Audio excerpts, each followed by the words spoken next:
കുടിവെള്ള വിതരണ രംഗത്ത് സർക്കാർ കൊണ്ടുവന്നിട്ടുള്ള പുതിയതും സുപ്രധാനവുമായ ചില നിയമങ്ങളുണ്ട്.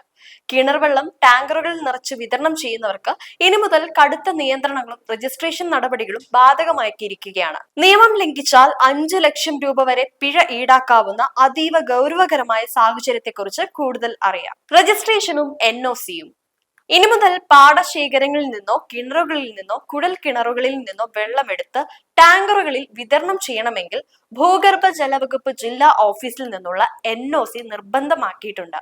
ഒരു ലളിതമായ അപേക്ഷയിൽ അപ്പുറം കൃത്യമായ നിബന്ധനകൾ പാലിച്ചാൽ മാത്രമേ ഈ അനുമതി ലഭിക്കുകയുള്ളൂ. ഇനി 10,000 രൂപയാണ് NOC ലഭിക്കുവാനായി ഫീസായി ഒടുക്കേണ്ടത്. ലൈസൻസ് ഇല്ലാത്ത വിതരണം ഇനി മുതൽ നിയമവിരുദ്ധമായി കണക്കാക്കപ്പെടും. ഇതിനായി സമർപ്പിക്കേണ്ട രേഖകളുണ്ട്.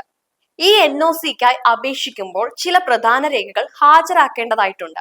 കിണറിന്റെ ഉടമസ്ഥാവകാശ സർട്ടിഫിക്കറ്റ്, സ്ഥലം ഉടമയുമായുള്ള കരാർ രേഖ, സ്ഥലത്തിന്റെ ലൊക്കേഷൻ സ്കെച്ച്, തദ്ദേശ സ്വയംഭരണ സ്ഥാപനത്തിന്റെ അനുമതി എന്നിവ ഇതിൽ പ്രധാനമാണ്. കൂടാതെ നമ്മൾ വിതരണം ചെയ്യുന്ന വെള്ളം കുടിക്കാൻ യോഗ്യമാണോ എന്ന് പരിശോധിച്ച അംഗീകൃത ലാബ് റിപ്പോർട്ടും ഏജൻസിക്ക് നൽകേണ്ടതുണ്ട്. നമ്മൾ നൽകുന്ന വെള്ളം ശുദ്ധമാണെന്ന് ഉറപ്പുവരുത്തേണ്ടത് വിതരണക്കാരന്റെ പ്രാഥമിക ഉത്തരവാദിത്തമായി മാറിയിരിക്കുന്നുമുണ്ട്. അടുത്തത് ഹൈഡ്രോളജിസ്റ്റ് പരിശോധനയും നിയന്ത്രണങ്ങളും. വെറുതെ ഒരു കിണറിൽ നിന്ന് വെള്ളം എടുക്കാം എന്ന് ഇനി ആരും വിചാരിക്കേണ്ട.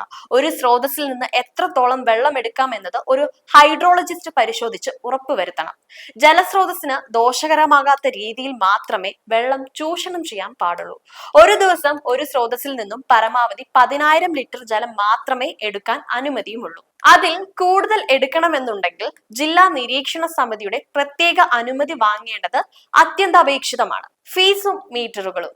ജലവിതരണത്തിന് ഈടാക്കുന്ന ഫീസിലും മാറ്റങ്ങൾ വന്നിട്ടുണ്ട്. സുരക്ഷിതമായ ബ്ലോക്കുകളിൽ 10,000 ലിറ്ററിന് 10 രൂപയും ജലക്ഷാമം നേരിടുന്ന ഗുരുതരമായ ബ്ലോക്കുകളിൽ 30 രൂപയും എന്ന നിരക്കിലാണ് പണം അടയ്ക്കേണ്ടത്. ഇത് കൃത്യമായി അളക്കാൻ എല്ലാ കിണറുകളിലും ഡിജിറ്റൽ ഫ്ലോ മീറ്ററുകൾ സ്ഥാപിക്കണം. നമ്മൾ എത്രമാത്രം ജലം ഓരോ ദിവസവും വിനിയോഗിക്കുന്നു എന്നത് ഈ മീറ്ററുകളിലൂടെ കൃത്യമായി നിരീക്ഷിക്കപ്പെടും. പിഴകളും ശിക്ഷാ നടപടികളും. ഈ നിയമങ്ങൾ പാലിക്കാത്തവർക്ക് കനത്ത തിരിച്ചടിയാണ് കാത്തിരിക്കുന്നത്. നിശ്ചയിച്ച അളവിൽ കൂടുതൽ വെള്ളം എടുത്താൽ 2 ലക്ഷം രൂപയാണ് പിഴ. ഡിജിറ്റൽ മീറ്റർ സ്ഥാപിച്ചില്ലെങ്കിലും ജലസംരക്ഷണ നടപടികൾ സ്വീകരിച്ചില്ലെങ്കിലും 2 ലക്ഷം രൂപ വരെ പിഴ കൊടുക്കേണ്ടി വരും. റിപ്പയറിംഗിന്റെ പേരിൽ പമ്പ് മാറ്റുകയോ മാറ്റം വരുത്തുകയോ ചെയ്താൽ 1 ലക്ഷം രൂപയും മലിനജലം വിതരണം ചെയ്താൽ 2 ലക്ഷം രൂപയുമാണ് പിഴ. കൂടാതെ കൃത്യമായ രജിസ്റ്റർ സൂക്ഷിച്ചില്ലെങ്കിൽ 50,000 രൂപ വേറെയും പിഴയായി നൽകേണ്ടി വരും. ഏത് സമയത്തും വകുപ്പിലെ ഉദ്യോഗസ്ഥർക്ക് പരിശോധന നടത്താനുള്ള അധികാരവും പുതിയ നിയമത്തിൽ ഉണ്ട്.